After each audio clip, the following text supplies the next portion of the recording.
vais vous présenter un peu la synthèse de mon travail sur les origines de la narration graphique et de l'animation, qui sont intéressantes par rapport, effectivement, par rapport aux gravures qui ont été découvertes. Et donc vous faire un peu le tour d'horizon de ces recherches que j'ai entamées il y a maintenant, au tout début des années 90, et qui ont fait l'objet d'une thèse soutenue au début des années 2000, puis après d'un processus de médiatisation, entre guillemets, qui a conduit à la fois à l'écriture d'un ouvrage préhistoire du cinéma dans lequel je faisais une synthèse de tout ça, et également un documentaire, et puis depuis pas mal d'autres projets. Donc moi j'ai un double profil, vous avez dû le comprendre, je suis à la fois, à la base je suis réalisateur, plutôt un créateur d'images, qui s'est intéressé aux origines de l'art et à la préhistoire en parallèle durant ses études, et donc j'ai pendant pas mal d'années, une vingtaine d'années, conduit de concert mes deux métiers, c'est-à-dire à la fois de réalisateur et de préhistorien. J'ai participé pendant une vingtaine d'années à l'étude de la grotte Chauvet. J'ai eu la chance de le faire entre 2001 et 2017, et en particulier, je travaillais en binôme avec Jean-Claude dans la grotte, et ce travail dans la grotte m'a été très très important justement par rapport aux résultats de mes recherches que vous allez voir maintenant. Donc c'est une présentation sous forme PowerPoint et d'extraits de vidéos. Donc je ferai des pauses par moment, il faudra que je fasse un petit signe à la régie, et on fera des petites pauses vidéo qui viendront illustrer un peu mes propos. Alors, dans un premier temps, nous allons aborder la problématique de la base de cet art pariétal, une petite représentation de l'art pariétal, l'art paléolithique au sens large. Donc quelques notions assez simples. J'ai employé le terme d'artiste de la préhistoire, de professionnel de l'image. Ça, c'est un petit clin d'œil à mon collègue Romain Pigeot, qui est préhistorien et journaliste et enseignant, donc qui a employé ce terme-là lors d'une conférence, et je trouvais que c'était un peu provocateur, mais en même temps, ça permettait de mettre les points sur les i, quoi.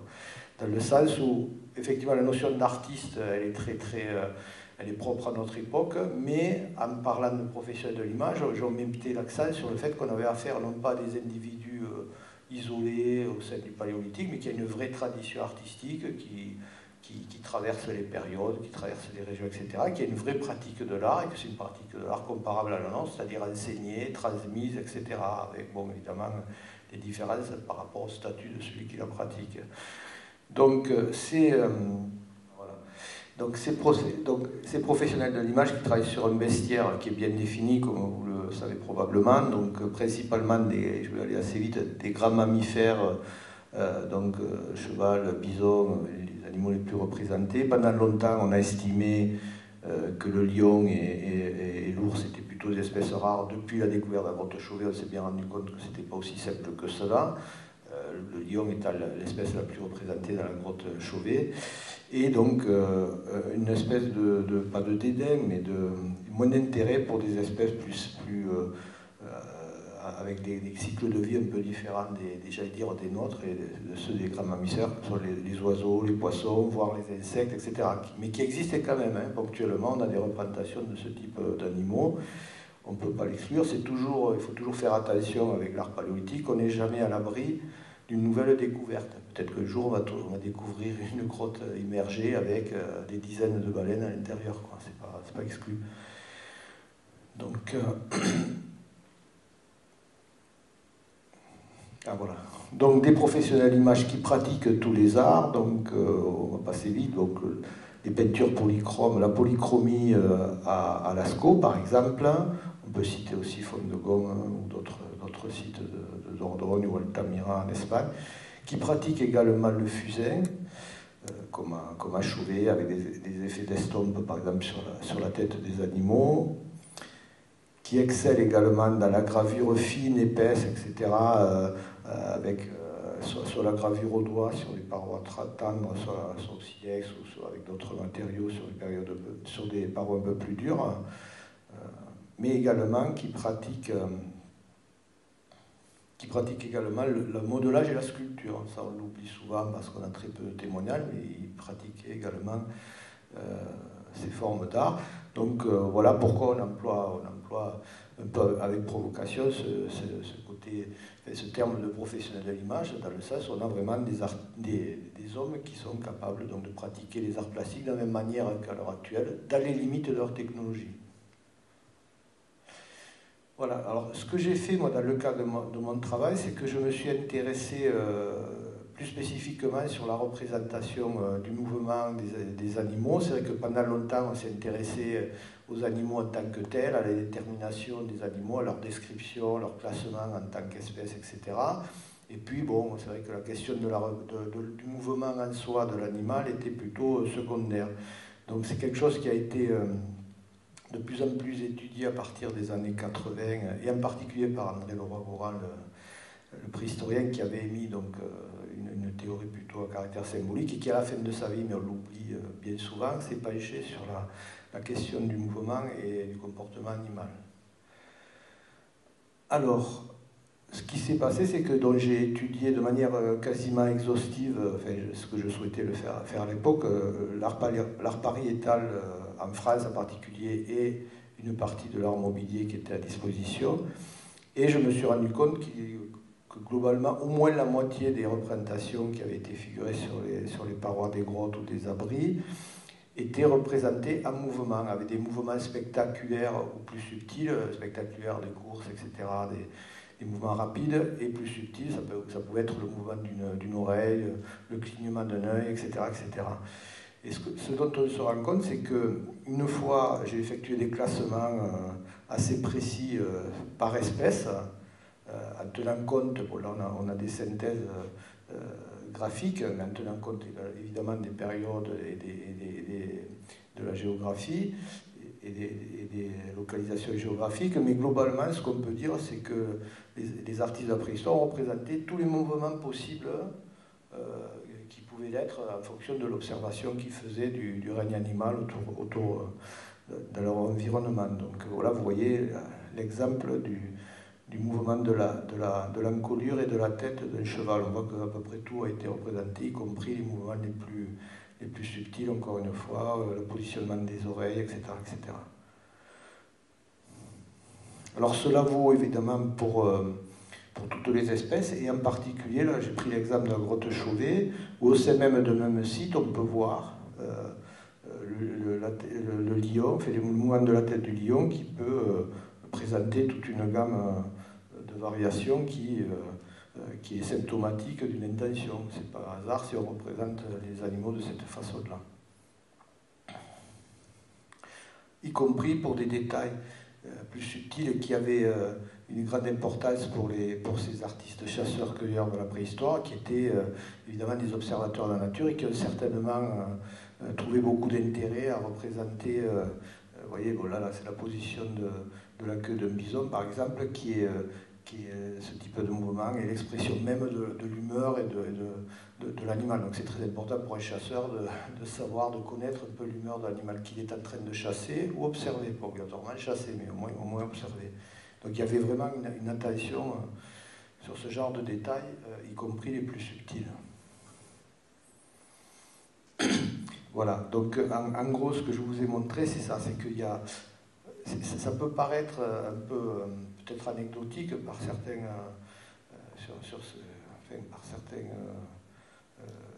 ces classements, mais c'était très important de les faire parce que finalement ça montre que pendant longtemps on a pensé que ces représentations sur les parois des cavernes ou sur les objets étaient finalement de simples symboles avec un soin qui était donné au contour de l'animal pour pouvoir l'identifier, éventuellement des variations au niveau de l'âge, voire du sexe quand c'était possible, mais ça n'allait pas plus loin, et donc on classait les représentations comme ça, et puis derrière on les interprétait, on arrivait à des systèmes symboliques. Moi ce que j'ai essayé de démontrer dans mon travail, bon, je vais aller plus loin derrière, mais c'est que avant de parler de symboles, il faut examiner attentivement les images. Et quand on examine attentivement les images de l'art paléolithique, on se rend compte qu'on est quand même dans un type de représentation à caractère naturaliste avec une volonté de variation au sein même des espèces, ce qui voulait dire probablement quelque chose. Donc, par rapport à toutes ces répertoires qui ont été mis en place, je me suis rendu compte qu'il existait régulièrement, alors c'est pas quelque chose de généralisé, mais qu'il y avait le cas d'images présentant des effets de décomposition du mouvement en plusieurs graphies. Voilà. Donc deux types de décomposition. On va voir un petit film là que j'ai fait.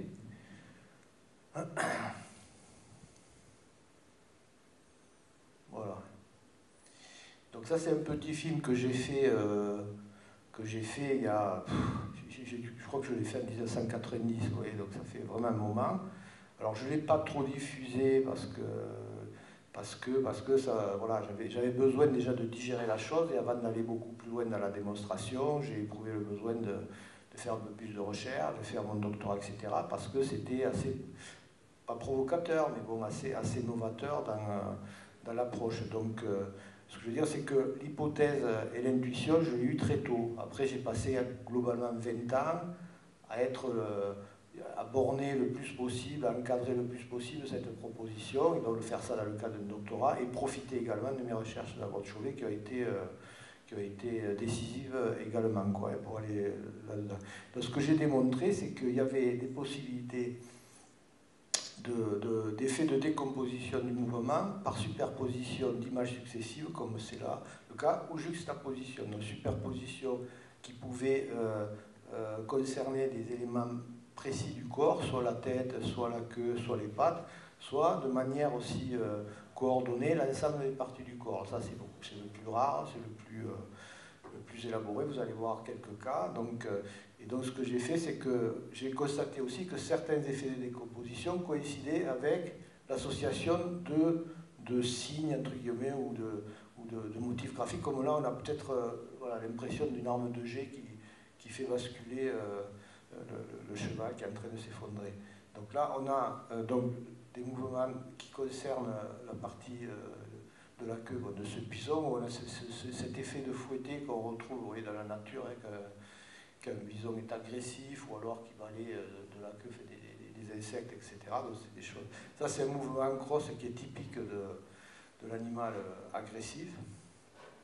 Donc tous ces travaux, tous ces détails, j'allais dire éthologiques, cette étude donc, des mouvements, également de leur fonction comportementale, je l'ai fait, c'est pour ça que ça m'a pris quand même 15-20 ans, je l'ai fait sans arrêt en croisant des travaux vétérinaires, éthologiques, en allant voir dans les espèces actuelles les plus proches et les espèces anciennes, voir ce qu'il pouvait y avoir, et mettre en place donc des comparaisons avec les mouvements qui étaient représentés. Bon, là on a une gravure qui est une gravure du Colombier, qui est un abri près de la grotte Chauvet, où on voit un effet de frétillement au niveau vous voyez, des pattes.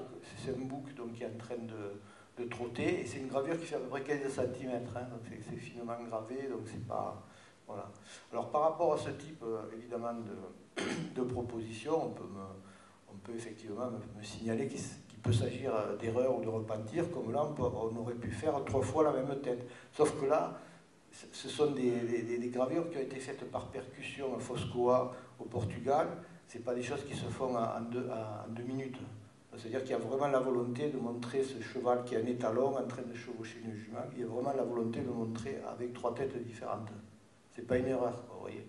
Autant ça peut être le cas pour des petites gravures fines où on repasse vite fait, comme on fait quand on fait un crayonné, mais quand vous avez, là c'est pareil, là c'est de la gravure par percussion, ça prend énormément de temps, on n'a pas affaire à des erreurs. Donc là c'est toute petite gravure qui fait à peu près 5 cm, et on voit une ligne de sol qui a été aussi représentée, qui sert donc d'appui aux membres de l'animal en train de galoper. Alors ça, vous voyez, là on a une coordination des différents mouvements de l'animal, au niveau des pattes, l'encolure, la queue, etc. Alors, on peut supposer qu'il s'agit d'une frise de plusieurs animaux ou d'un même individu dont le mouvement est décomposé. Quand on recompose le mouvement, c'est quand même assez troublant, vous voyez. Donc, pourquoi pas plusieurs animaux, mais quand vous voyez ce que ça donne une fois recomposé, on voit bien que l'intention, c'est quand même de restituer un effet de décomposition. Alors, Il y a aussi le cas d'effets de décomposition par juxtaposition d'images successives, donc c'est l'effet de frise, c'est-à-dire les images sont associées dans l'espace les unes après les autres. Et là, on a le cas, alors ça c'est une des premières gravures qui m'a un peu donné le déclic, donc c'est la gravure de l'histoire de la grotte de la Vache en Ariège, donc une gravure magdalénienne où on voit trois mouvements, trois positions de la course d'une lionne qui sont représentées successivement. Voilà.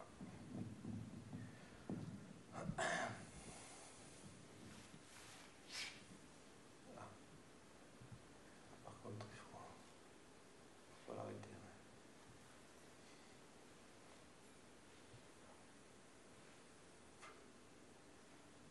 Voilà.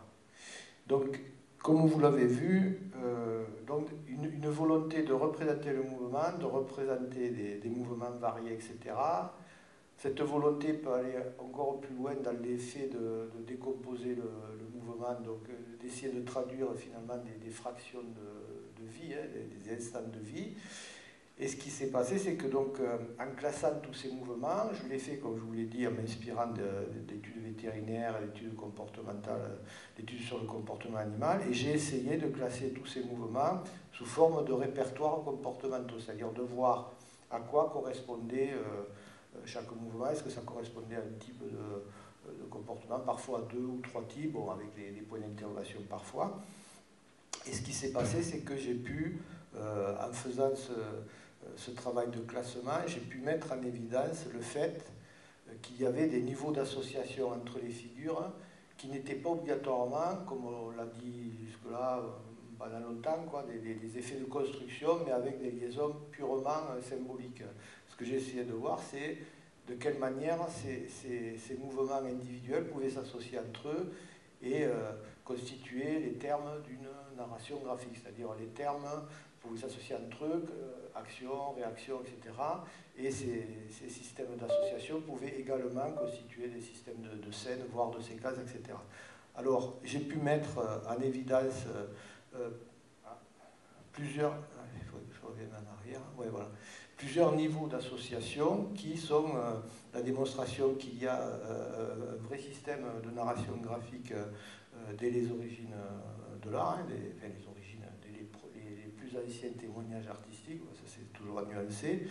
Alors ça peut paraître, ce que je viens de vous dire, ça peut paraître encore une fois peut-être simple de visu, que je vais vous faire la démonstration, mais j'insiste lourdement parce que, encore une fois, c'est que maintenant quand on en parle, vous voyez, on dit oui, la narration graphique, alors on ne parle pas obligatoirement de narration graphique, mais là tout le monde en ce moment parle de mythes. Vous voyez, les mythes. C'est probable, effectivement, il y a probablement des mythes originels, pas originels, enfin, il y a des démonstrations récentes très brillantes et tout ça. Mais ça veut bien dire que c'est acquis qu'on est dans un système de narration graphique. S'il y a mythe, c'est qu'il y a narration. Voilà. Bon, mais ça peut paraître simple, mais au moment où j'ai travaillé sur cet aspect-là, on n'était pas là-dedans, on était encore, je vous dis, dans des interprétations liées au symbole. L'animal était obligatoirement un symbole placé sur la paroi, etc. Mon travail, ça n'a pas été d'aborder l'art paléolithique de cette manière-là. Encore une fois, ça a été de le faire. Moi, je suis historienne de l'art de formation, c'est quelque chose. Donc, je m'intéresse à l'image et je crée des images. Avant de parler de symboles, je ne suis pas armé pour parler de symboles ou de mythes, je ne suis pas du tout compétent pour ça. Par contre, examiner les images, ça, j'ai un peu plus de compétence. Et il me semblait évident qu'avant d'aller trop vite dans l'interprétation, il fallait mieux regarder les images. Et en fait, en regardant les images, vous voyez très très clairement, alors c'est quelque chose qui nécessite maintenant un travail beaucoup plus profond, etc. Mais sur les cas que je vais vous présenter, vous allez constater qu'on est quand même probablement dans ce genre de choses et que ça peut paraître même une évidence. C'est pour ça que quand j'ai effectué ces travaux, j'ai aussi, à l'issue de ces travaux, j'avais fait un peu aussi à destination d'un public autre que celui des archéologues, le public lié aux arts et à la cinématographie, et il y a une connexion qui s'est établie. Pourquoi? Parce que ça reflète aussi ce qu'on ressent quand on est face à ces images. Avant de parler de symboles, on est face à des expressions artistiques, il ne faut pas l'oublier. J'ai eu alors je fais une digression, j'ai eu pendant longtemps des échanges avec des amis archéologues qui maintenaient que quand on étudiait l'art paléolithique, on était face à des faits archéologiques et certainement pas artistiques. Donc c'est là où pendant longtemps, je pense que c'est privé. Ça peut expliquer aussi ces décennies où on est resté dans une interprétation très très symbolique. Alors c'est certainement aussi des symboles, mais avant d'être des symboles, on est face à des images qui nous parlent, voilà, tout simplement. Donc, vous voyez, donc j'ai pu mettre en évidence 4 niveaux, en gros, de narrativité, c'est-à-dire la narration individuelle où vous avez l'animal en tant que tel qui est en train de faire quelque chose, vous voyez, qui est en train de bondir, qui est en train de... Alors ça, c'est le niveau minimal du récit, entre guillemets. Et ensuite, vous avez le niveau 2, où vous avez un animal qui est associé à un autre animal, par exemple, un affrontement, vous avez deux animaux qui s'affrontent. Le troisième niveau, c'est quand vous avez une succession de liaisons comme ça. Par exemple, vous avez un lion en train de surveiller sa proie, puis après, un peu plus loin, vous avez le lion qui poursuit sa proie, puis après, vous avez le lion qui continue son chemin, etc. Donc là, vous êtes dans une succession qui est un séquençage, qui correspond à un séquençage. Et ensuite, vous avez un niveau beaucoup plus complexe, où vous pouvez avoir en parallèle plusieurs niveaux de ce type-là. Voilà ce que j'ai appelé un niveau un peu plus complexe. Alors, ces travaux-là aussi s'inspirent d'un sémiologue québécois, qui avait abordé justement la narration graphique dans l'histoire de l'art, et j'ai trouvé que c'était assez adapté, donc je me suis largement inspiré de ses travaux, et j'ai essayé de voir ce que ça donnait pour l'art paléolithique. Alors le principal,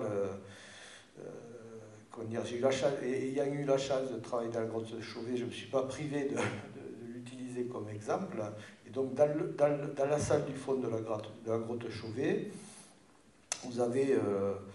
le grand panneau qui correspond à une très belle composition qui fait entre 10 et 15 mètres de long.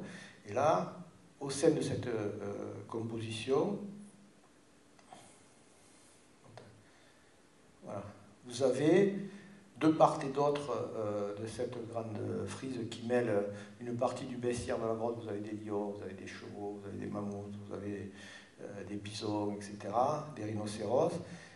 Et vous avez donc à gauche de cette grande composition, vous avez des lions des cavernes, justement, qui sont représentés quasiment grandeur nature, avec la tête, vous voyez, voilà, avec la tête baissée, les oreilles en arrière, la bouche entrouverte, donc typique de l'animal en train de surveiller sa proie, donc probablement des lions à l'affût, donc associés entre eux. On peut se demander s'ils observent. Là, vous avez un petit rhinocéros qui est représenté un peu en retrait sur la paroi. Est-ce que ces deux espèces sont associées, c'est-à-dire le lion observant une proie potentielle? Est-ce que c'est fortuit? Ça, j'en sais rien. Alors, ce qui est intéressant, c'est que quand vous arrivez dans la grotte, en fait, quand vous descendez dans cette partie-là de la grotte, je veux dire, vous vous retrouvez à croiser finalement le regard aussi des lions. Ça, c'est une autre hypothèse, mais qu'il ne faut pas exclure, parce que la notion aussi de mise en scène, vous voyez, dans l'espace pariétal, c'est quelque chose qui a été négligé pendant longtemps, et là maintenant, ça y est, quoi. C'est une notion qui traverse, qu'on retrouve, à peu près tous les chercheurs maintenant sont d'accord sur le fait qu'il y ait une mise en scène dans les grottes. Alors, ça paraît étonnant, mais... Enfin, c'est des choses, moi, qui me rassurent, parce que c'est vrai que quand on est dans ce type d'environnement, il y a obligatoirement un effet de mise en scène des images, ce qui ne veut pas dire que c'est un spectacle, je ne veux pas dire ça, encore une fois, je ne parle pas du pourquoi, mais au niveau de la disposition des images, il y a une volonté de mise en scène, peut-être pas tout le temps, mais dans la plupart des grands sites, c'est évident. Donc pourquoi pas des images qui nous regardent, nous, en tant qu'observateurs. Quoi qu'il en soit, graphiquement, les prédateurs sont en position d'affût. Et quand on regarde de l'autre côté donc de cette grande composition, voilà, on retrouve d'autres lions des cavernes. Alors là, ils sont plus nombreux. Alors il y en a de toutes les tailles. Il y a des mâles, il y a des femelles, des mâles sans crinière. Ça s'est établi. Le lion des cavernes n'avait pas de crinière. Donc des mâles, peut-être des petits, alors une espèce de groupe de hardes qui est peut-être symbolique, parce qu'on voit rarement les lions effectivement chasser comme ça en groupe, c'est souvent les lions qui chassent, mais ce qu'il y a, c'est qu'on voit voilà, on voit le prédateur en train de poursuivre, vous voyez là, il y a des bisons, la tête tendue vers l'avant, avec, vous voyez, la tête relevée. Alors certains ont les pattes en avant, comme là, vous voyez.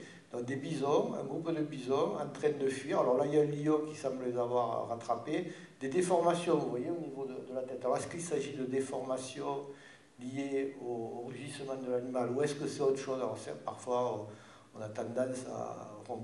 certains ont émis qu'il pouvait s'agir aussi de profils anthropomorphisés, vous voyez, de l'animal, pourquoi pas, parce qu'il y a une fascination pour le prédateur.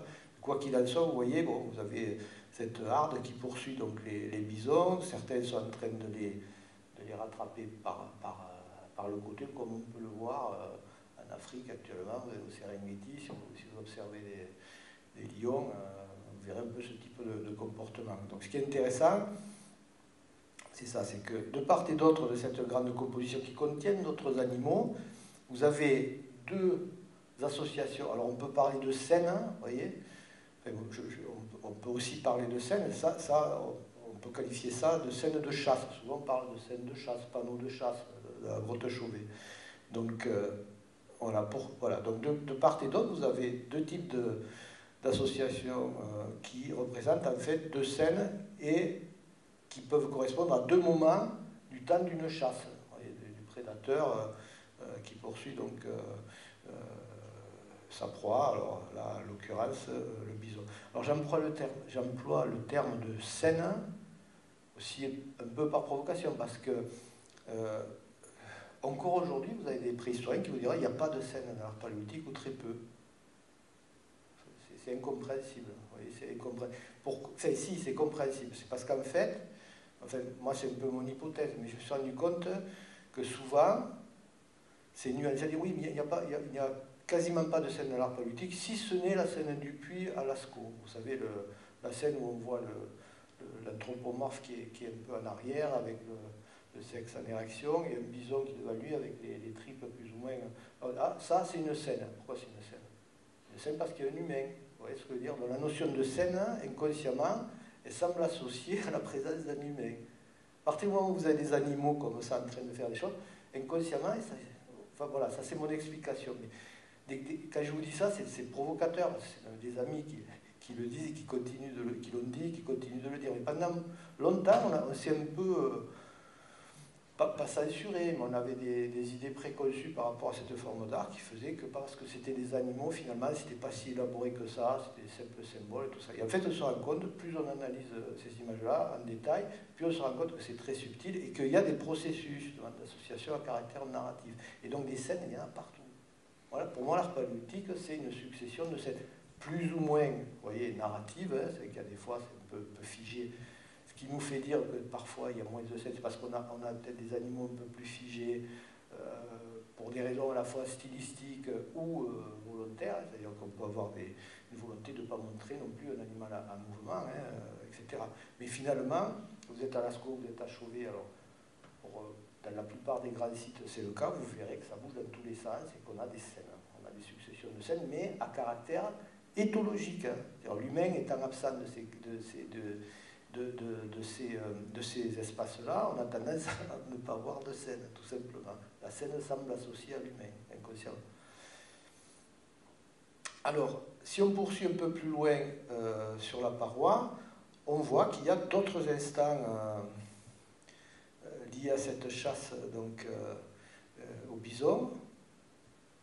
Alors, par exemple, là, vous voyez, en haut, vous avez un petit bison qui semble isolé du troupeau et qui appuie sa tête sur deux lions en train de se rapprocher de lui, comme pour les repousser, vous voyez. Et c'est... c'est quelque chose qu'on peut voir. Quand vous voyez dans les documentaires animaliers, vous voyez un petit buffle qui est isolé du troupeau, vous avez une lionne ou un lion qui est en train de l'isoler. C'est l'objectif du prédateur, hein, isoler les individus les plus faibles, c'est-à-dire soit les plus jeunes, soit les plus vieux, etc., ou les individus malades. Même salle, quand on continue à se déplacer autour de la salle, vous avez aussi la présence d'autres prédateurs en train de chasser, hein, de poursuivre. Là, on en voit trois, puis deux autres là, qui sont en train de glisser le long de ce pendant rocheux et qui vont en direction de ces deux bisons qui sont représentés dans la profondeur sur notre pan de paroi, celui-là relevant la tête en direction des animaux. Alors là, moi c'est une proposition, évidemment, hein, il y a personne qui m'a dit que c'était... L'auteur ne veut pas m'expliquer la composition. Mais je prends ce cas-là pour aussi mettre en évidence que l'art paléolithique, pour l'art pariétal, hein, pour l'art des cavernes, c'est aussi un art de la profondeur, c'est-à-dire c'est un art du relief, c'est-à-dire les images, elles sont autour des reliefs, elles prennent souvent en compte les reliefs, les creux, etc. Donc ça, il ne faut pas l'oublier, on n'est pas face à des parois planes, mais également les associations entre les animaux, il faut aussi penser que ça peut être fait à l'échelle d'une salle, sur plusieurs pannes de parois et tout ça. C'est une hypothèse, mais qui peut parfois se vérifier. Bon, là, c'est une hypothèse, mais il se trouve qu'en travaillant dans l'aventure, encore une fois, voilà, moi j'ai travaillé sur des secteurs où vous avez des images qui sont visibles, vous voyez, qui démarrent d'un côté de la paroi et qui se terminent de l'autre côté, c'est-à-dire qu'elles ont été gravées, vous voyez, en tenant compte des trois dimensions. Et elles peuvent être associées là avec un type d'animal et de l'autre côté également. Donc ça peut paraître un peu là aussi excessif, mais c'est aussi pour dire que les associations, elles peuvent, voilà, il faut aussi tenir compte de l'espace pariétal en soi. C'est ce qui se passe dans une cathédrale ou un temple égyptien ou un temple antique. Vous avez des animaux à l'entrée qui sont en relation avec des animaux. Vous avez des thèmes à l'entrée qui peuvent être en relation avec des thèmes à l'intérieur du temple ou dans d'autres parties architecturales du monument. Alors, si on continue de se déplacer autour de cette salle, on va tomber sur un autre type d'association où on va voir toujours le prédateur associé à sa proie, mais d'une autre manière. Hop, voilà.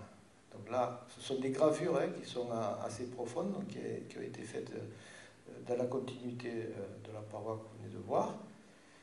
Et là, ce qu'on voit, c'est un grand lion, un grand lion, on a l'impression qu'il est en train, vous voyez, d'arracher la corne. Enfin, il mord le haut de la tête d'un bison qui est représenté là, vous voyez. On voit les cornes qui sont là. Et là, comme s'il arrachait la corne du bison. Alors, dans la nature, le lion qui attaque un buffle, on a déjà vu ce que ça donnait, il va tout faire pour étouffer sa proie ou la tirer par les cornes, ce genre de... pas une partie du corps. Donc c'est quelque chose qui est plausible et qui représenterait en fait, quelque part, la conclusion de ce séquençage de chasse qu'on vient de voir, vous voyez, à différents endroits de la même salle, tout autour de cette salle. Alors ce qui est intéressant, enfin, pour le détail graphique,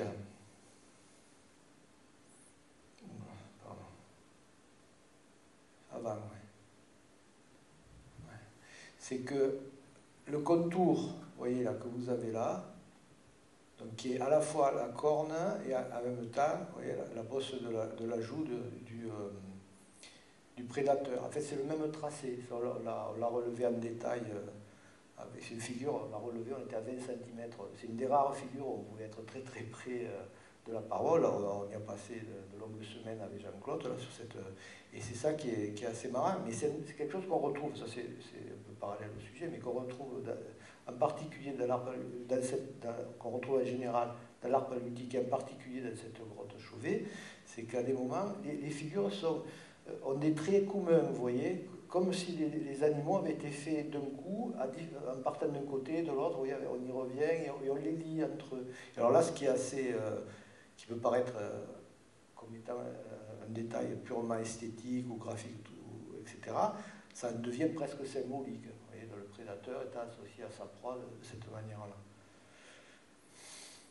Alors, à l'entrée de cette salle dite du fond, on a aussi le lion des cavernes qui est représenté dans un autre type de comportement, c'est-à-dire une scène de préaccouplement. Alors on voit, là c'est un grand lion mâle qui est représenté là, on voit le scrotum, ça signifie que c'est bien un mâle, ce qui est assez rare comme détail de l'art paléolithique, et à l'intérieur on a une femelle qui est représentée là, les oreilles en arrière, qui est en train de se frotter contre le grand mâle. Alors c'est un détail éthologique qui a été une interprétation qui a été faite par le grand spécialiste des lions d'Afrique Greg Pecker, qui était venu, qui avait été invité au début des années 2000 par Jean-Claude pour visiter la grotte, et qui avait vraiment authentifié, enfin, la plupart des comportements que j'ai évoqués jusque-là ont été validés soit directement par les éthologues, soit font référence à des travaux éthologiques. Hein.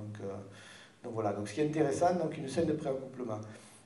Alors, petite précision, dans l'art paléolithique, il n'y a jamais, à une ou deux exceptions près, de moments où on présente l'accouplement. Vous voyez, les animaux qui s'accouplent, on n'en voit jamais. Il y a un ou deux cas.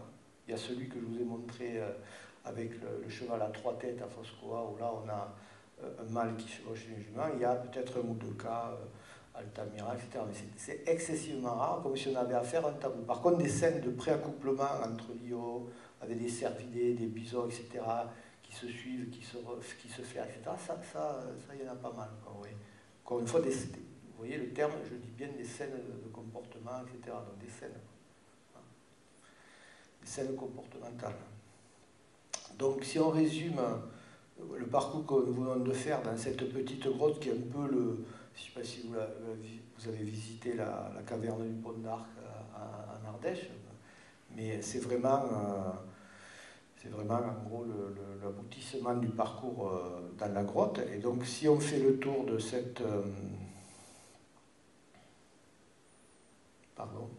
Voilà, si on refait le tour, donc vous voyez la synthèse de ce que je viens de vous dire, hein, où on a la scène de préaccouplement qui est là, le prédateur à l'affût, le prédateur qui poursuit sa proie, des petites séquences où on voit le prédateur en train d'isoler des parties du troupeau, et puis la fin qui est là, où on voit le prédateur en train de dévorer sa proie. Donc un parcours qui est symbolisé par cette flèche orange. Donc c'est une proposition, hein, encore une fois, on va rien affirmer, mais graphiquement, ce qu'on voit, c'est ça. Vous voyez, en suivant les parois, on voit des moments, finalement, de la vie, des moments importants de la vie du prédateur. Voilà. Ça, moi, c'est quelque chose qui... Alors, voilà, pardon. Oui, qui semble... Oula. C'est moi ou quoi? Ouais. Donc, ce qu'on voit, c'est ça. C'est que, donc, on a là, à ce moment-là, finalement, un séquençage successif qui permet finalement de résumer le cycle de vie du prédateur, donc dans ces moments existentiels, hein, donc la chasse, l'accouplement, et voilà, donc quelque part quelque chose qui est symbolique, qui est probablement quelque chose qui est symbolique, donc, et qui est probablement très important pour les artistes qui représentent ces images-là, qui sont évidemment des chasseurs-cueilleurs, donc probablement également fascinés par ce type de comportement. Alors ça, c'est une image qui est issue de... c'est un dessin que j'ai fait qui vient d'une autre grotte, qui est la grotte de Baume-la-Trône, qui est située au nord de Nîmes. Donc ça, c'est l'exemple. Pourquoi? Parce que je montre cette image, parce qu'on voit là un autre type de... On voit le lion des cavernes, mais représenté d'une autre manière, très schématique. C'est des dessins qui ont été faits à la main, hein, avec la main qui sert de pinceau, voilà, avec des prélèvements d'argile au sol ou dans des strates, des fissures de la paroi. Donc on prélève de l'argile et on se sert de la main comme d'un pinceau. Donc c'est pour ça qu'on voit ces tracés, vous voyez, à 3, 4 épaisseurs. Et donc on a une représentation là qui n'est pas tout à fait réaliste, hein, qui est beaucoup plus schématique, avec ce grand lion qui fait à peu près 2,50 m et qui est associé à des images de mammouth. Vous voyez, des images de mammouth très simples, en profil, petit mammouth, tout ça. Et si on examine cette... dans la réalité, si on examine donc cette... ouais. Non. Voilà. Si on examine ce type de composition, on voit qu'il s'agit d'une association probablement entre le prédateur et une espèce beaucoup plus difficile à chasser, donc qui est le mammouth. Alors pourquoi? Parce que là, pour cette grotte-là, on est à peu près à la même période que la grotte Chauvet, on est aux alentours de moins de 36 000 ans, une datation qui a été faite, donc il y a de fortes présomptions qu'on est à peu près dans la même chronologie. Et ce qui se passe, c'est que donc, on a émis l'hypothèse qu'il pouvait s'agir d'un autre type de chasse avec donc, le prédateur qui, cette fois-ci, s'attaquerait à une espèce beaucoup plus difficile, qui est le mammouth. Et là, vous voyez un changement d'échelle entre le prédateur et le mammouth qui est tout petit. Ça a certainement aussi pour intérêt de montrer la suprématie donc, du prédateur par rapport à sa proie. Alors vous me direz, mais le mammouth, effectivement, est quand même une proie certainement pas facile à chasser pour le lion, c'est le cas. On sait actuellement que les lions d'Afrique ne s'attaquent pas aux mammouths, sauf dans des cas particuliers, autour des mares, en période de disette alimentaire, ils peuvent aussi s'attaquer à ce genre de choses. Donc c'est quelque chose, ce sont des événements qui ont dû être observés par les artistes de l'époque, qui ont dû certainement marquer ces artistes-là, qui ont également représenté ce type d'association à caractère narratif. Alors, juste pour faire un pont par rapport à ce que je viens de dire avec notre histoire de l'art, voilà, donc ce que je vous disais, c'est que l'association d'images à caractère narratif, c'est quelque chose qui va traverser évidemment notre histoire de l'art, avec la possibilité, sur les périodes, à partir du moment où l'écriture naît, où les premières formes d'écriture se mettent en place, évidemment la narration graphique va être ou pas épaulée par des descriptifs. Bon, là on a par exemple le livre des morts des Égyptiens qui est évidemment commenté ou est décrit par des hiéroglyphes. Vous avez d'autres cas évidents qui montrent que le concept de narration graphique, d'association de séquences à caractère narratif parcourt toute notre histoire. Vous avez la colonne de Trajan en plein cœur du forum de Rome qui décrit tout autour d'une colonne les victoires, les batailles de l'empereur Trajan. Donc c'est des séquences qui s'enroulent autour de la colonne qui pouvaient être vues depuis le bas jusqu'au sommet en passant par des étages, etc. Donc on lisait autour de la colonne en se déplaçant dans l'espace, qui est le cas aussi dans les grottes. On lit les séquences que je vous ai montrées en se déplaçant dans l'espace. Donc c'est le système de la bande dessinée finalement. Donc vous avez des choses beaucoup plus connues comme la tapisserie de Bayeux qui sur environ 70 mètres raconte les exploits de Guillaume le Conquérant sur un bandeau brodé. Donc les séquences, les scènes s'associent et avec là parfois l'adjonction évidemment de descriptif jusqu'à l'invention de la bande dessinée moderne qui va bénéficier là, à ce moment-là, de la diffusion de ces narrations-là sous forme de livres et par le biais de l'imprimerie. Mais dans le mode de fonctionnement, ce que j'essaie de démontrer, c'est que la figuration narrative, la narration graphique, moi j'ai employé pendant longtemps ces termes-là pour coller un discours scientifique, maintenant je emploie celui de bande dessinée également. On peut dire bande illustrée pour faire peut-être moins provocateur, mais ce système-là, il est en place dès le début. C'est-à-dire que l'image en soi, elle contient par définition aussi des propriétés narratives, et ces propriétés narratives sont exploitées dès le paléolithique. Par contre, évidemment, on n'est pas tout ce qui va être cadrage, séparation évidemment entre les différentes scènes, ça c'est des choses qui vont se mettre en place à travers le temps, qui vont bénéficier aussi de la conception architecturale. Dans les temples ou dans les cathédrales, on va utiliser par exemple des colonnettes pour séparer la vie du Christ. Vous voyez, par exemple, les vies du Christ vont être séparées, vont être dans des registres bien définis. Et de proche en proche, la notion de cadrage va se définir un peu plus jusqu'à notre époque où elle est employée dans à peu près tous les arts visuels. Alors, je vais passer à un troisième niveau qui permet aussi de dire que dans cet effet de mise en scène, ces effets de mise en scène et de mise en séquençage des images, ils bénéficient aussi dans l'art des cavernes et probablement aussi dans l'art des objets, d'un adjuvant qui est quand même très important, parce qu'on est comme je l'ai dit tout à l'heure, on est dans des systèmes fermés, on est dans des architectures souterraines avec des images qui sont placées sur des reliefs, et ces reliefs vont être perçus d'une manière fluctuante en fonction des éclairages qui vont être mis en place dans ces lieux-là. C'est-à-dire que dans une grotte, évidemment, à l'heure actuelle, on va utiliser des lampes stables, des lampes blanches, des éclairages LED, etc. Donc on voit des images, etc., de manière très, très figée. Il ne faut pas oublier qu'on est quand même au paléolithique avec des éclairages de type torche, lampe à graisse, etc., qui sont obligatoirement dynamiques, qui ont une dominante plutôt chaude que froide, etc. Donc tout ça va avoir une incidence sur ces images-là et sur le fait même que ça va également participer à l'effet narratif. Alors si vous voulez, on va faire une petite pause. La 3. A partir de aquí, la jiba está pintada de negro. La oreja es un agujero natural pintado alrededor. Un cuerno grabado y pintado. Restos de pintura del otro cuerno.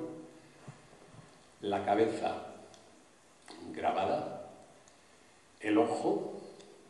Las patas delanteras muy pequeñas, grabadas y pintadas. El vientre. Tenemos una tercera pata trasera grabada aquí que tiene un talón como un pie humano, con una pantorrilla que asciende hasta el vientre, aproximadamente.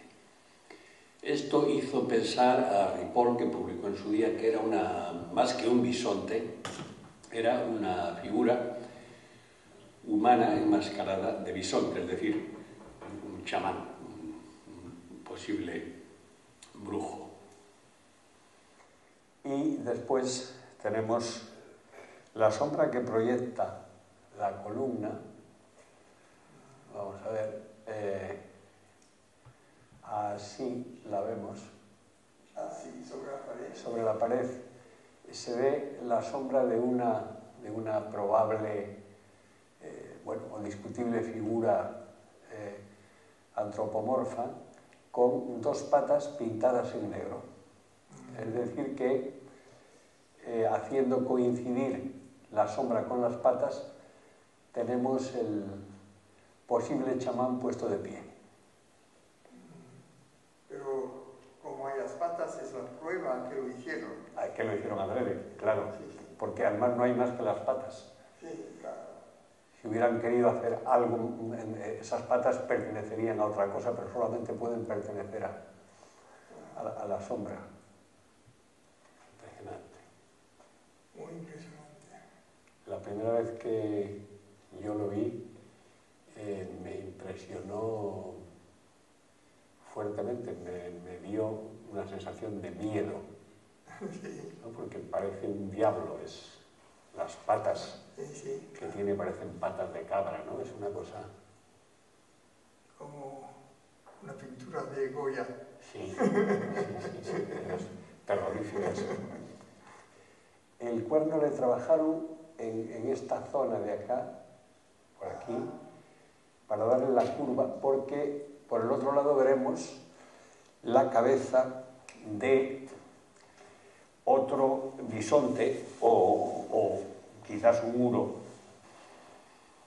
Que es prácticamente natural si efectuamos el cuerno.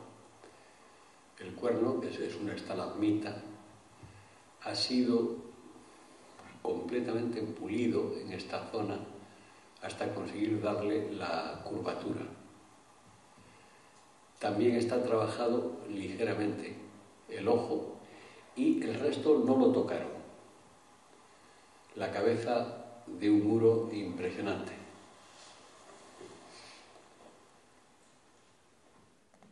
Alors, je vous ai montré cet extrait, bon, c'est un extrait spectaculaire. C'est pour bien mettre en évidence, encore une fois, que la lumière a joué une importance dans la perception de ces images et également dans leur animation, voire leur narration. Également, vous avez vu que certaines parties naturelles des parois ont été retouchées pour qu'elles correspondent bien à un profil animal. C'est aussi ça. On travaille aussi dans l'art paléolithique d'après des formes naturelles qu'on peut adoucir ou pas. Donc, ce qui peut aussi ouvrir des réflexions sur le fait qu'évidemment, comme nous à l'heure actuelle, quand vous visitez une grotte, vous voyez des formes, vous interprétez les parois, etc. Ça devait être aussi le cas durant ces périodes-là, sauf qu'on n'a pas évidemment de démonstration ou de preuve que certaines parties de la paroi pouvaient être également figuratives. Mais bref, les reliefs ont inspiré les artistes qui ont joué avec la lumière dessus, et donc on a des effets de mise en scène, de projection d'ombre qui ont certainement contribué à l'animation de l'ensemble des parois, et donc alors, à cette mise en forme d'un discours, enfin d'une proposition narrative. Alors c'est des choses évidemment qu'on ne peut pas vérifier systématiquement dans les grottes paléolithiques. Ça nécessite de l'éclairage, il faudrait générer des éclairages expérimentaux sur les bases de ce qu'on peut faire avec des torches, etc. Par contre, ce sont des champs d'expérimentation qui s'ouvrent. Moi, j'ai plus le temps, mais c'est quelque chose que je voulais faire très très précisément, par le biais des images de synthèse, de la simulation par image de synthèse, et vous avez des équipes qui sont en train de démarrer là-dessus, également sur l'acoustique, mais surtout sur les éclairages. Il y a une équipe dans le nord de l'Espagne qui est conduite par 2-3 chercheurs basques qui sont en train de faire ce type d'expérimentation dans les grottes ornées. Donc je me réjouis de ce genre également d'approche, parce que c'est vrai que pendant longtemps, pour des raisons évidemment de commodité et de technologie, on n'a pas pu aborder ce type de choses, mais qui devaient vraiment être très importantes pour la fonction de cet art paléolithique. Alors, comme vous l'avez vu, bon, une volonté de diluer le temps, de dilater le temps à des fins narratives, et très tôt, en fait, je m'étais posé la question de savoir s'il ne pouvait pas y avoir des mécanismes, alors c'était un peu fou comme hypothèse, des mécanismes qui permettraient finalement de reconstituer ces mouvements décomposés, comme vous l'avez vu tout à l'heure. À partir du moment où il y avait des effets de décomposition, je me disais pourquoi pas, est-ce qu'il n'existerait pas des mécanismes, ce qui est très voilà. Et dans les années, toujours pareil, je crois que c'est en 1990, j'avais observé cet objet alors, à travers une publication. C'est un objet qui est déposé au musée d'archéologie nationale de Saint-Germain-en-Laye. Donc c'est une plaquette en grès qui présente de chaque côté une silhouette de reine dans 2 positions différentes. Alors, vous voyez ce que j'ai dit, une silhouette de reine, ça peut être 2 reines dans 2 positions différentes, ou le même reine dans 2 positions différentes. Ça, je ne peux pas vous dire, je ne peux pas conclure. Mais bon, on a 2 images de reines dans 2 positions différentes qui, potentiellement, sont successives. C'est-à-dire une reine qui est debout à gauche en train de s'affaisser du postérieur, et à droite, un renne qui est couché sur le flanc. Est-ce qu'il est en train de dormir? Est-ce qu'il est mort? Etc. On n'en sait rien. Là, vous avez des petits signes angulaires. Est-ce qu'il s'agit d'impact, d'armes de jet? On n'en sait rien. Mais en tout cas, 2 images successives avec 2 animaux, 2 rennes qui ont les mêmes proportions, et en gros la même physionomie, etc. Et donc, à ce moment-là, je m'étais dit, bon, c'est une petite tablette que vous pouvez manipuler, vous voyez, assez facilement. Comment ça? Est-ce qu'il n'y aurait pas eu, en faisant pivoter rapidement ce type de tablette, avec en plus bon, l'incidence de l'éclairage, comme je vous l'ai dit, est-ce qu'il n'y aurait pas un effet finalement de recomposition du moment? Alors, quand je disais ça, évidemment, j'étais influencé par également ma perception d'historien de l'art et également de réalisateur. Je commençais à faire des films où j'étais dans l'image animée, l'image successive. Alors ça, on peut me le reprocher, il n'y a pas de problème. Donc ce que j'ai fait, c'est que j'ai mis cette hypothèse-là, je l'ai publiée en 90 dans un bulletin scientifique à Aix-en-Provence. Donc, et puis je l'ai oublié pendant quasiment 20 ans, comme si inconsciemment je me dis, bon là tu vas trop loin, tu déconnes, on va le mettre, je vous parle très crûment, mais en gros c'était ça. Inconsciemment, mon esprit a évacué cette image-là, alors que je l'avais publiée, et j'ai plus jamais fait référence à cette hypothèse-là, jusqu'en 2007-2010, où un ami, Florent Rivière, qui fait de l'expérimentation, qui reproduit des objets paléolithiques depuis une trentaine d'années maintenant, qui travaille aussi pour les musées, maintenant il travaille aussi dans le documentaire, etc., mais qui a une expertise à ce niveau, et qui observe aussi beaucoup, qui lit beaucoup de publications. Il m'a dit, écoute, je crois que crois que j'ai trouvé l'objet que tu cherchais depuis, il connaissait mes travaux, donc depuis ce temps-là. Et on a ensemble réinterprété un objet assez connu de l'art paléolithique, de l'art mobilier paléolithique. Voilà, cet objet-là, donc, qui est une rondelle découpée, donc c'est des rondelles à notes, donc, qui sont découpées, qui pouvaient correspondre à des pendeloques, vous voyez, qui pouvaient avoir différents usages, qui étaient percées au centre ou sur les côtés, il y a différentes versions, qui pouvaient être décorées ou pas, de motifs figuratifs ou schématiques. Et donc là, on a le cas, un peu comme précédemment, avec un animal ou deux animaux très semblables dans deux positions différentes. Comme tout à l'heure, vous avez à gauche un isard, un chamois qui est debout, et puis de l'autre côté, vous l'avez voilà, couché, etc. Donc, à partir de là, on a fait une petite expérimentation, et je vais vous remontrer donc une vidéo. Donc là, c'est la 4. Donc en fait, on a reconstitué cet objet et on a fait notre petite expérimentation. Évidemment, on l'a reconstitué parce qu'on ne pouvait pas le faire sur l'objet réel qui est visible au musée du Périgord à Périgueux.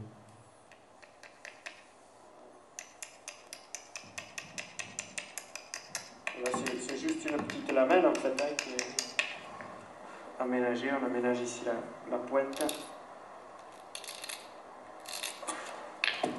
Ici une petite retouche en burin qui avait déjà partie comme ça, là, tac. Ça fait un petit outil de gravure très efficace.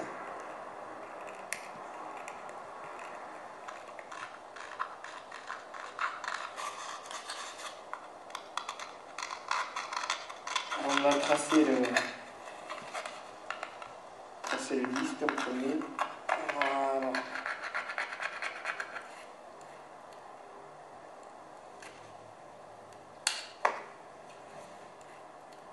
Pourquoi prendre les omoplates? Parce que dans cette zone de l'os-là, il n'y a pas du tout de partie spongieuse à l'intérieur. Hein. On a une languette d'os qui est pleine en fait. Hein. Ouais. La languette est complètement pleine. Qui est pleine et pleine. Ouais.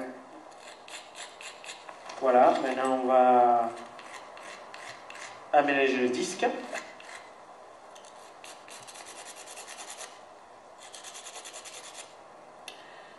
Alors, va falloir tracer le dessin maintenant de la fameuse rondelle. L'idée c'est quand même d'essayer de reproduire la pièce. Ça figure a priori un isard, ici avec les pattes allongées, Ouais. et de l'autre côté les pattes pliées. La photo est agrandie, hein, puisque l'original fait 31 mm, donc 3 cm,1. Un magdalénien aurait probablement tracé directement au silex. Le but là, pour nous, étant de faire le dessin le plus proche possible, on va reproduire ce dessin sur la rondelle pour que vraiment nos traits gravés correspondent aux traits qui sont gravés sur l'original. Et après, on va suivre les traits. Voilà. Alors, ici on a le cassure. Alors sur le relevé, elle n'y est pas, hein. Sur la photo on la voit, mais en tout cas, ça va nous permettre de la retrouver ici. Donc, on tourne la rondelle comme ça, et on va se retrouver avec la cassure, comme ça ici. Donc il faut que tu fasses correspondre les deux cassures. Donc il faut retracer ici. Voilà. Parce que quelque part, pour toi, ça devient un repère pour cadrer les deux images. Voilà. Et là, en faisant ça, c'est là où on se rend compte qu'elles sont vraiment calées pour se superposer visuellement au moment de la mise en action. Voilà, parce qu'en fait, il y en a une qui est comme ça, Ouais. et l'autre qui est à l'envers. Il y a vraiment une mise en symétrie des deux images pour qu'elles soient animées une fois qu'on bouge l'objet.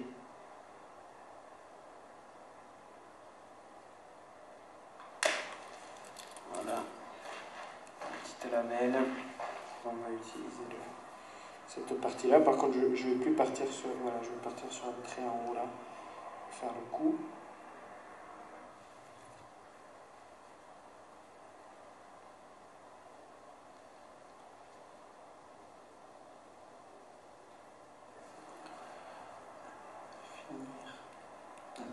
tête, positionnement de la corne.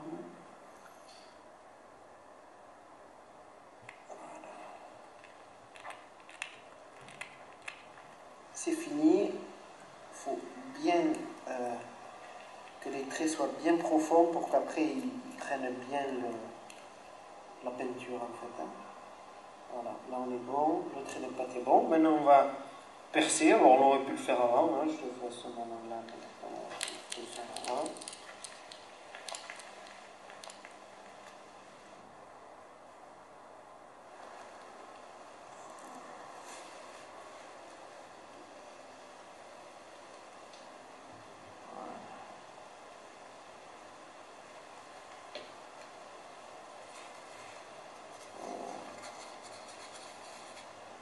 On peint toute la rondelle, bien mettre du pigment pour que vraiment ça rentre bien dans les traits gravés. Voilà. Maintenant, ce qu'on va faire, c'est qu'on va essayer de la faire tourner. Alors, on pourrait faire avec une lanière de cuir, hein, mais on verrait la lanière après sur l'image. Donc je vais prendre un petit bout de tendon. Ça sera tendon de quoi ça? Tendon de bison.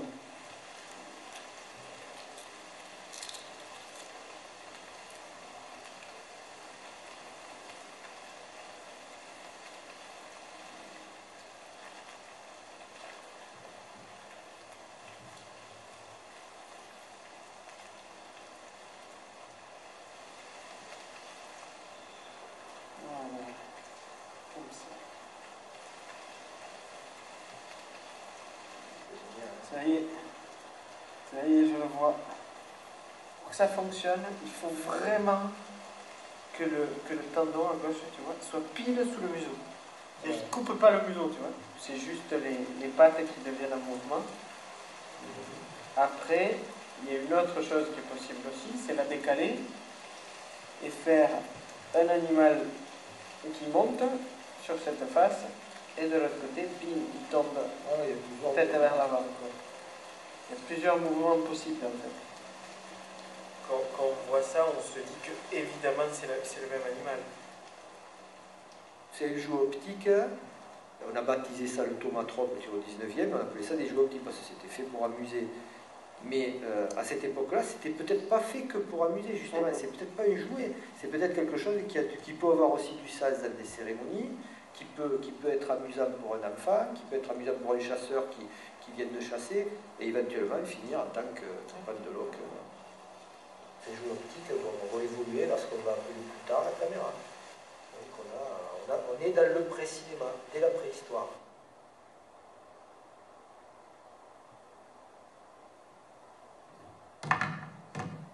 Donc vous avez vu le résultat, donc ça reste une hypothèse, mais bon voilà, donc vous voyez que les deux images se superposent. Et alors ce qui est intéressant, c'est que dans le cadre, après avoir fait ce petit film et avoir publié mon ouvrage Préhistoire du Cinéma, j'ai fait un documentaire pour Arte qui présentait tout ce travail-là. Et dans le cas du documentaire, on a vu aussi plusieurs spécialistes de la période dite du pré-cinéma, c'est-à-dire la période au 19e siècle où on a des jouets optiques de ce type qui se mettent en place. Donc, vous voyez, par exemple, c'est pour ça qu'on a interprété ça comme étant un thaumatrope, entre guillemets, préhistorique, car ça correspond au type d'objets qui sont créés au tout début du 19e siècle et qui, globalement, symbolisent les débuts de la période dite du pré-cinéma, c'est-à-dire une période où on va suivre des inventions qui vont permettre de mettre en succession des images au départ des illustrations et puis progressivement de faire ça avec des photographies jusqu'à inventer globalement donc la première caméra par les frères Lumière après les expérimentations d'Edison à la fin du 19e siècle. Donc on a un objet qui est par analogie a pu être comparé à cet objet historique, donc ces rondelles qui ont pu être comparées par analogie. Et alors ce qui est intéressant, c'est que les spécialistes du pré-cinéma, notamment le conservateur de la Cinémathèque française, mais également des directeurs d'écoles d'animation, notamment un directeur que je connaissais qui dirige une école à Porto d'animation, m'a dit mais l'objet paléolithique va beaucoup plus loin que l'objet historique, parce que le thaumatrope historique, vous voyez, vous avez deux images différentes qui se superposent une fois mises en rotation. Donc ça crée une troisième image, la cage et l'oiseau en cage. Ça, voilà, la succession permet de générer une troisième image. Alors que dans le cas de l'hypothèse d'un thaumatrope préhistorique, on a véritablement une synthèse du mouvement, c'est-à-dire on génère un mouvement avec deux images successives et on génère du mouvement, quoi. On génère du temps, quoi, quelque part. Et là, on est dans la définition même physique du cinéma. La synthèse du mouvement, c'est le cinéma. Au-delà d'être, on associe le cinéma à l'écran de projection, à la caméra, tout ça, mais c'est pas ça. C'est la synthèse du mouvement, littéralement. Donc on a quelque chose d'une modernité folle. Alors ça reste une hypothèse, mais qui est extrêmement troublante. Quand l'objet a été présenté à ce genre de personnes, bon, voilà, ils sont assez suffoqués. On observe, c'est quelque chose qu'il faut digérer. Maintenant, ça fait 20 ans qu'on a, quasiment 20 ans qu'on a, 15 ans que l'hypothèse a été émise. Ça reste une hypothèse, mais on a d'autres cas de thaumatrope. Alors, un peu moins graphique, mais par exemple, on a une rondelle découpée avec d'un côté un individu jeune et de l'autre côté un individu adulte, c'est-à-dire un auroch jeune et un veau de l'autre côté, un auroch jeune et un auroch adulte. Voilà, ça c'est autre chose. Est-ce que ça signifie autre chose? Est-ce que d'un point de vue narratif ou dynamique, est-ce que c'est quelque part, vous voyez, une espèce de cycle de la vie qui est représenté en raccourci? Bon voilà, on a ce genre de choses et on a constaté, alors ça je l'ai en partie publié dans mon ouvrage, mais on a constaté aussi qu'il y avait des effets aussi plus graphiques avec des signes qui, une fois dessinés de part et d'autre de ce type de rondelle, qui généraient des effets graphiques, quoi. Une fois mis en rotation, vous voyez, des flèches qui avançaient, des systèmes de chevrons qui avançaient, etc. Je ne pense pas que ça soit fortuit, on n'a pas la démonstration, encore une fois, on n'a pas le témoignage des artistes, mais quoi qu'il en soit, une fois expérimenté ce genre de choses, on sent bien qu'il y a un souci de travailler sur ce concept de mouvement et de restitution du mouvement. Donc une volonté finalement de restituer la vie, ce qui quelque part n'est pas, peut avoir là, à ce moment-là un caractère symbolique évident, hein. On représente des images. Moi c'était un peu la démonstration générale, c'est que je vous dis, on est passé d'une période où on parlait d'images, de symboles comme ça, alors qu'avant tout, on a affaire à des images qui sont des images mouvements qui restituent la vie de certains animaux, à quelle fin, etc. Ça, c'est autre chose. Mais avant tout, on est dans ce genre de système. Donc, vous voyez, bon, là, c'est un peu un raccourci de ce qui va se produire au XIXe siècle. Donc, ces images associées entre elles peuvent l'être sous forme graphique. Donc là, c'est des systèmes de pellicules avec des dessins qui sont représentés sur chaque image. Et puis après, à partir du moment où la photographie est inventée, on va remplacer, je le fais de manière très très courte, on va remplacer ces images dessinées par des photographies. Et une fois qu'on associe, qu'on fait se défiler rapidement des photographies, on arrive au cinéma. En gros, c'est ça. Et aujourd'hui, donc, ces images qui, voilà, c'est un très très fort raccourci, qui vont vers le virtuel, c'est-à-dire ces images qui au départ sont des images figées. Ce que je veux dire, c'est que la démonstration générale de mon travail, c'est de bien dire que pendant des milliers d'années, en fait, les artistes ont représenté leur environnement avec des sélections ou pas de certaines espèces, comme pour l'art paléolithique ou à d'autres périodes de notre humanité, dans des cadres plus ou moins rigides liés à la religion, aux sociétés dans lesquelles on vivait.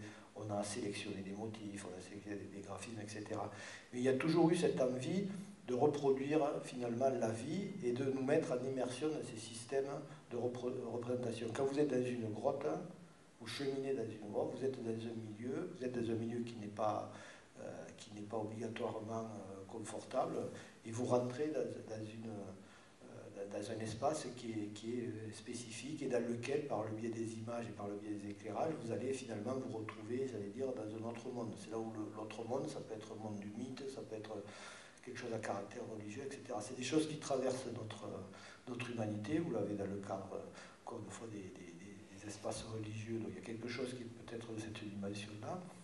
Mais toujours cette volonté de s'inscrire, de pénétrer dans ce genre d'espace où l'image et la lumière, mais également le son, parce que c'est quelque chose qui est, excusez-moi, qui est négligé dans tout ce que je vous ai dit. C'est vrai qu'on oublie aussi le son.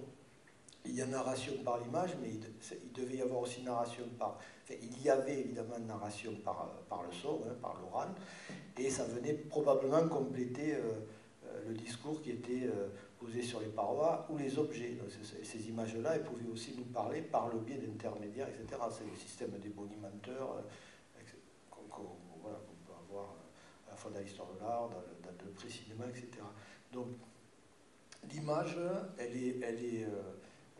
ce système de narration se met en place par le biais des éclairages, par le biais du son, dans des espaces spécifiques qui finalement, par rapport à la caverne paléolithique, explique aussi cette volonté aujourd'hui, à travers les technologies, aussi de nous remettre en immersion dans des espaces graphiques. C'est la sensation qu'on a, moi que j'ai, qu'on a quand on est en immersion dans une grotte comme la grotte Chauvet, ou également dans la salle des taureaux, le diverticule axial de Lascaux. Quand vous pénétrez, vous êtes immergé dans l'image et vous êtes comme ça, vous avancez, on imagine les sons qu'il pouvait y avoir, etc. Donc voilà, c'est un peu ce que je voulais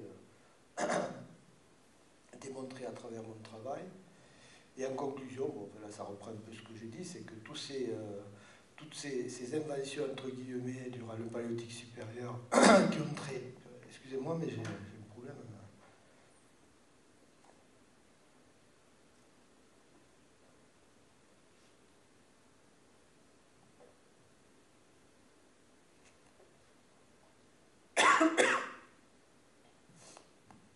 Donc voilà, l'effet de décomposition, cette volonté de restituer le mouvement, de s'en servir pour narrer, donc, pour construire des récits, associé donc à cette possibilité de remettre aussi en vie les images par le biais aussi d'effets de mise en scène. On est quelque part dans les concepts fondateurs de ce qu'on va retrouver beaucoup plus tard, et notamment à notre époque, donc qui sont liés à la cinématographie, voire même à l'immersion. C'est quelque chose que je défends de plus en plus et sur lequel je travaille actuellement. Voilà, je vous remercie. Excusez-moi, ça a été un peu confus parce que j'étais un peu arrivé en retard et ça m'a un peu perturbé.